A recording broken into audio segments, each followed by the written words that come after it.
The dog's cry tore through the freezing air, short, desperate yelps echoing across the empty lake. It was the kind of sound that makes your heart stop. A golden retriever, fur matted with ice, paws bleeding from the frozen edges, was trapped in a patch of thin ice near the center. The water around him was black and alive, swallowing chunks of slush each time he kicked. Every attempt to climb out ended with another splash, another shattering crack. There was no one around, no houses nearby, just snow, wind, and the long echo of panic fading into the forest. But someone, or something, was watching. On the opposite shore, a massive brown bear stood among the pines. Its fur was dusted with frost, eyes fixed on the chaos in the middle of the lake. Steam rose from its breath in heavy bursts. For a long, still second, predator and prey stared at each other, one fighting for life, the other usually known for taking it. Then the bear moved. It stepped forward slowly at first, testing the frozen surface with a paw. The sound was low and deep, ice groaning beneath its weight. But when another sharp yelp cut through the wind, the bear broke into a run. The scene erupted. Ice cracked like gunfire as the bear charged across the lake. The surface splintered in wide circles, sending white shards flying. Just as the dog's head slipped under, the bear lunged, a blur of brown against the pale gray sky, and crashed through the ice with a sound that silenced everything. For a moment, there was only water and chaos. Then, a shape surfaced. Two bodies tangled together. The bear had the retriever by the scruff, holding him above the water, careful not to bite too hard. With slow, determined motions, it pushed toward the shore, muscles rippling under soaked fur. Each movement looked impossible. A creature built for strength, now moving with the precision of something protecting its own. When they finally reached the edge, the bear hauled the dog onto the snowbank first. The retriever collapsed, motionless, chest still. The bear dragged itself up next, panting, steam rising from its coat like smoke. For a few long seconds, nothing happened. The forest was silent again. No wind, no birds, just the sound of dripping water from the bear's fur. Then the bear nudged the dog with its nose. Once, twice. The retriever's body didn't respond. The bear hesitated, then lay down beside him. It curled its massive body around the smaller one, pressing close until its warmth began to melt the frost on the dog's fur. The bear's breathing slowed. Its head rested gently against the retriever's chest, as if listening. Minutes passed. Then, a twitch, barely visible. The dog's paw jerked, a shallow breath. Then another. The bear lifted its head. Its dark eyes blinked once, slow and almost human. The retriever coughed, spat out a weak stream of water, then whimpered softly, alive, trembling, but alive. And that's when the sound of hurried footsteps broke the spell. A man emerged from the tree line, his breath ragged, camera clutched in shaking hands. He had been hiking nearby when he heard the cries, but by the time he reached the lake, it was over. He froze. The bear turned toward him, dripping, enormous, eyes glowing amber in the pale light. For a moment, man and beast just stared. No threat, no fear. Only something that felt like understanding. The bear looked back at the retriever, gave one last quiet huff and turned toward the trees. Snow crunched beneath its paws as it disappeared into the forest, leaving behind two sets of tracks, one massive, one trembling. The man dropped to his knees beside the dog, wrapped his coat around him and whispered, "Hang on, buddy, please hang on." The collar tag was simple, scratched from years of wear. It read just one word, Buddy. Buddy's heart was still beating. If you think animals act only on instinct, wait until you see what this bear did next, and how fate would bring them together again in a way no one expected. The man ran as fast as the snow would let him, clutching Buddy against his chest. The dog's fur was soaked and icy, his breathing faint but steady. Each exhale came out in short, rattling bursts, leaving pale clouds in the cold air. "Stay with me, Buddy. Please," the man whispered, his voice breaking. By the time he reached the dirt road where his truck was parked, his arms burned and his hands were numb. He wrapped Buddy in a blanket from the back seat and cranked up the heater, one hand on the steering wheel, the other resting gently on the dog's side, feeling the rise and fall of each fragile breath. The nearest town was 40 minutes away. It felt like hours. Every few miles he glanced into the rearview mirror, half expecting to see movement in the forest, a shadow between the trees. Something about the bear's eyes wouldn't leave his mind. There had been no aggression, no hunger, only intention. He didn't even realize he was crying until he saw the tear drop onto the steering wheel. When he reached the veterinary clinic on the edge of Pine Hollow, the front doors burst open before he could knock. A nurse and a young vet rushed out with a stretcher. "What happened?" she asked, her voice firm but kind. "He fell through the ice. I found him like this." "He was gone for a while," the man stammered. The nurse nodded, scanning the limp retriever. "We'll do everything we can." He hesitated, then added quietly, "A bear pulled him out." She blinked. "A bear?" He nodded, still catching his breath. "I saw it. It saved him." The nurse didn't respond. She just turned toward the vet, disbelief flashing briefly before professionalism took over. They carried Buddy inside and the man followed, his boots leaving muddy water prints on the white tile. Inside, the smell of disinfectant mixed with wet fur. Machines beeped softly as they wrapped Buddy in heated blankets, fitted a mask over his muzzle, and inserted a line into his leg. His body trembled, then relaxed slightly as warmth began to return. Hours passed. The man sat in the waiting room, jacket soaked, fingers locked around a cup of untouched coffee. Through the small glass window, he could see Buddy breathing, slow but steady. At some point, the vet came out. "He's lucky," she said. "If you hadn't gotten him here when you did, he wouldn't have made it. Whatever pulled him out bought him enough time." He looked up. "So, he'll live," she nodded. "He'll live." Relief hit him like a wave, heavy and warm. For the first time, he smiled. The next morning, the story spread. Someone from the clinic had posted a short clip from the security camera, the man rushing in, the dog limp in his arms, the caption, "Rescued from an icy lake, survived against all odds." Within hours, local reporters arrived. When the man finally told the full story, no one believed him at first. A bear saving a dog? Too impossible, too human.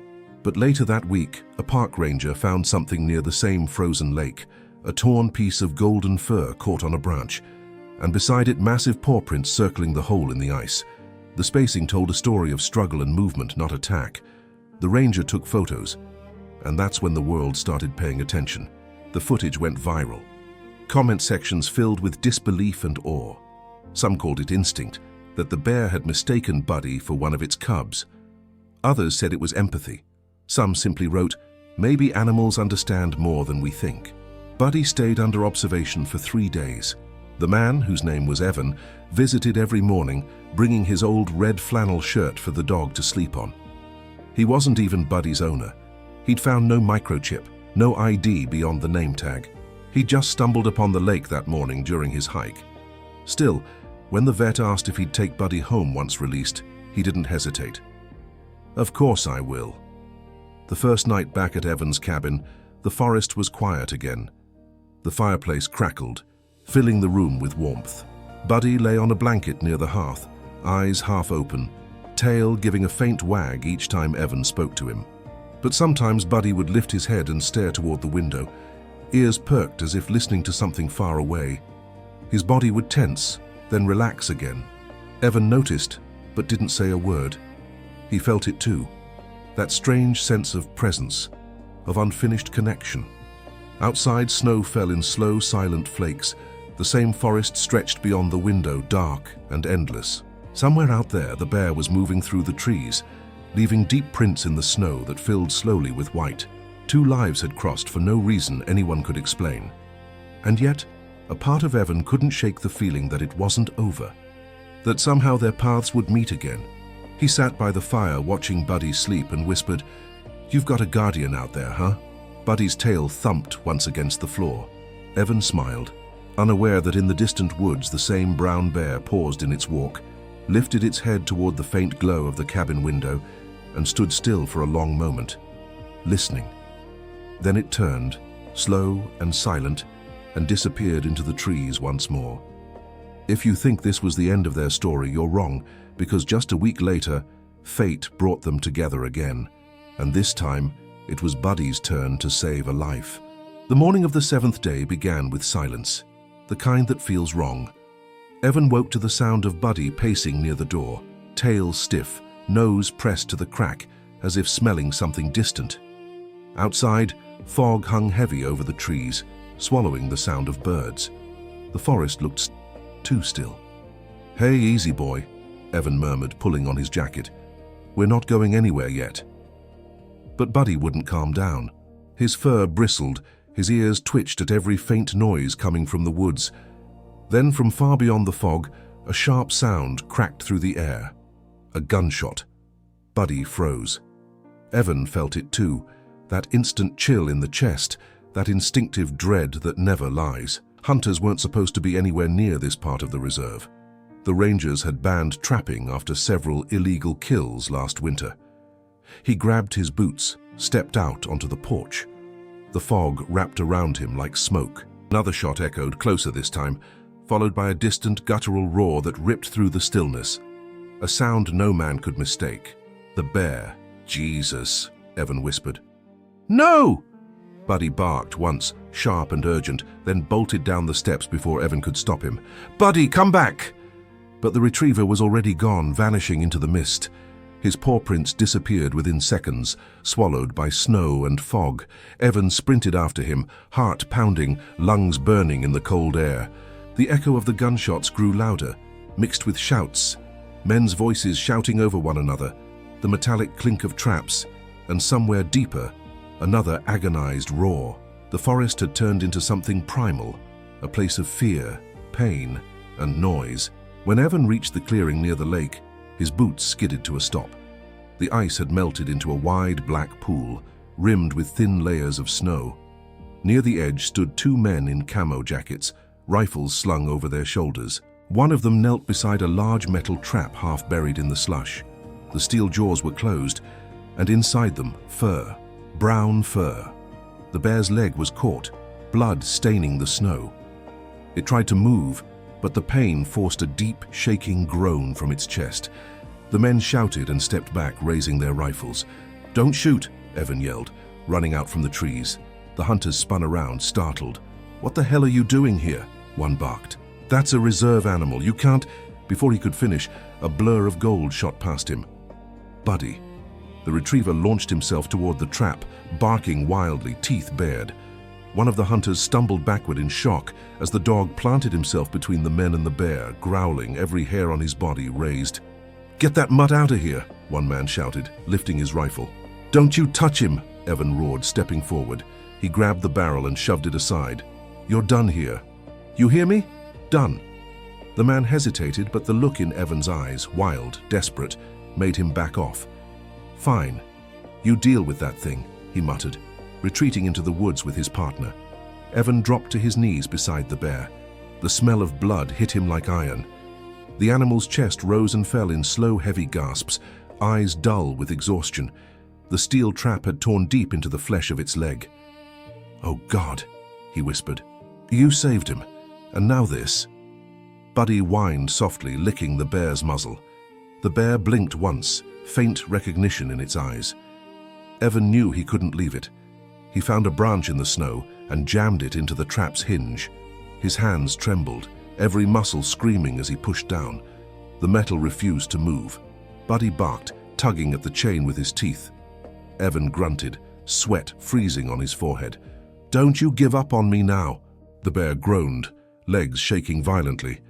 Then with one last heave, the trap snapped open, a brutal metallic crack that echoed across the clearing. The bear jerked free, collapsing into the snow. Blood seeped fast, too fast. Evan tore off his scarf, wrapping it tight around the wound, pressing hard. The bear didn't fight him. It just breathed, deep and slow, as if it understood. "Stay with me," Evan said through gritted teeth. "I'm not letting you die here." Buddy pressed close to the bear's head, whining, tail low but steady. The image was almost impossible. Predator and prey, rescuer and rescued, bound together by something no human word could name. Hours later, the rangers arrived. Evan had used his emergency flare to call for help. When they came through the fog, they found him kneeling beside the bear, covered in blood and mud, his dog curled at his feet. "What happened?" the lead ranger demanded, crouching down. Illegal trap, Evan said. His voice was hoarse, his hands shaking from exhaustion. This bear, it saved my dog a week ago. I wasn't going to let it die like this. The ranger stared, eyes wide. You mean this is the same one? Evan nodded. The men worked quickly, sedating the bear and loading it onto a sled. Buddy followed the whole way, refusing to leave its side. When the bear finally disappeared behind the ranger's truck doors, Buddy whimpered softly, pressing his nose against the tailgate until Evan lifted him away. It's okay, boy, he whispered. He's safe now. But the look in Buddy's eyes said something else. Something like understanding. That night, back at the cabin, the silence returned. The fog had lifted, replaced by a wide, clear sky full of stars. Evan sat by the fire again, Buddy curled beside him. He thought about the bear, about the impossible symmetry of it all. How a wild creature had saved his dog, and how his dog, in return, had refused to abandon it. Maybe it wasn't coincidence. Maybe it was something older, something that existed long before men learned to give things names. Buddy's breathing slowed. Evan leaned back, staring at the flames, lost in the strange, fragile beauty of what had just happened. In the distance, wolves howled, long, mournful notes that faded into silence. And far away, in the ranger station by the lake, the bear lay sedated in a recovery cage. Its breathing was shallow but strong. A patch of golden fur clung to its chest, left behind when Buddy had pressed against it. The ranger watching over it would later swear that, as the bear slept, it made a low, rhythmic sound, hum, almost like gratitude. If you think their bond ended there, you'll be wrong again. Because what happened on the night the bear was released changed everything. The snow was melting the morning they released the bear. Evan stood at the edge of the ranger station's clearing, hands deep in his jacket pockets, heart pounding in a rhythm that matched the forest wind. Buddy sat beside him, tail still, eyes fixed on the truck where the cage door waited to open. The rangers worked in silence. No crowd, no press. Just the few who'd seen the story unfold and didn't want it to become another spectacle. The bear had healed. The wound on its leg had closed, though it still carried a faint limp. When the ranger unlatched the door, the animal didn't rush. It stepped out slowly, the light catching on the rough brown of its fur, the scars visible but clean. For a moment it simply stood there, sniffing the cold air, free again. Then its head turned toward Buddy. Evan held his breath. He could feel the air change, thick and electric. The retriever gave a small, hesitant whine, then took a single step forward. The rangers tensed. But the bear didn't move to attack. It lowered its head slightly, eyes fixed on the dog, a quiet sound rumbling in its chest. Not a growl, but something softer. Buddy trotted closer, just a few feet away now. His tail wagged once, slow, cautious. He looked up, and for a long moment, neither of them moved. Two creatures that were never meant to meet, two lives tied together by something no one could explain. Then, gently, Buddy pressed his nose against the bear's leg, the same one he had stood guard over in the snow. The bear leaned down, brushing its massive head against the golden fur. The contact was brief, but the silence that followed felt sacred. Evan swallowed hard, blinking back tears. Even the rangers didn't speak. They just stood there, hats in hand, watching something far beyond understanding. When the bear finally turned toward the forest, it stopped once more, looked back, not at the rangers, not at the cage, but at Buddy. Then it disappeared between the trees. Weeks passed. Spring began to break through the cold, filling the valley with streams and scent of pine. Life moved on, but not completely. Every few nights, Buddy would wake suddenly, ears twitching, staring toward the forest. Sometimes he'd whine softly. Sometimes he'd just lie there, alert, eyes glowing in the firelight. Evan used to joke, "You're waiting for your big friend." But part of him knew it wasn't a joke. He'd started hiking the trails again, often stopping by the same lake where everything began. The ice was gone now, replaced by clear, still water reflecting the sky. The only trace of that day were faint scars on the ground, a place where pain had turned into something like grace. One evening he brought Buddy with him. The sun was low, gold spilling through the trees. They walked until they reached the lake's edge, where the air still carried a quiet hum of memory. Buddy stopped, sniffed the wind, then sat down. ears perked, eyes fixed across the water. Evan followed his gaze. At first he saw nothing. Then the shadows moved. There, standing at the far tree line, was the bear.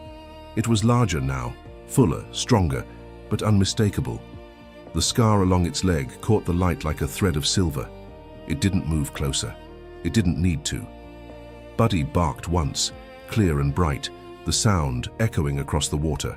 The bear lifted its head in answer, a low sound rolling from its chest, deep and resonant like the heartbeat of the forest itself. For a long, timeless moment, they simply looked at each other. The kind of stillness that doesn't ask for language. Then, slowly, the bear turned and vanished back into the pines. Buddy stayed there, eyes fixed on the spot long after it was gone. His tail wagged once, slow and certain, before he turned to lean against Evan's leg. Evan crouched beside him, resting a hand on the dog's back. "Guess some goodbyes don't need words," he whispered. The lake was quiet again, except for the faint rush of wind through the evergreens. But somewhere deep in that silence, there was peace, the kind that comes when the world for just a moment remembers what it can be.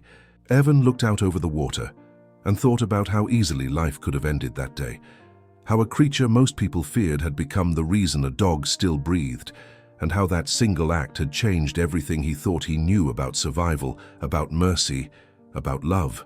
Buddy pressed closer, his heartbeat steady against Evan's palm. That night, when they returned home, the forest seemed lighter, the stars brighter. And for the first time since winter, Evan slept without waking to check the door. Because he knew. Somewhere out there, in the vast quiet of the mountains, a bear walked the same trails they once crossed, alive, free, and perhaps in its own way, watching over them. And sometimes late at night, when the wind swept through the pines just right, Evan could swear he heard it again. That deep, gentle rumble rolling through the dark. Gratitude, memory, connection, maybe all the same thing. He looked down at Buddy asleep by the fire and smiled. "That day you didn't just find a friend," he whispered. "You found proof that kindness doesn't belong to humans alone."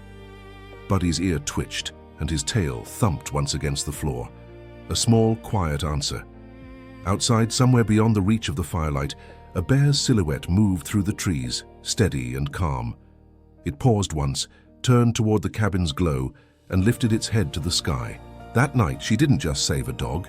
She reminded the world that compassion can wear any shape, even claws and fur.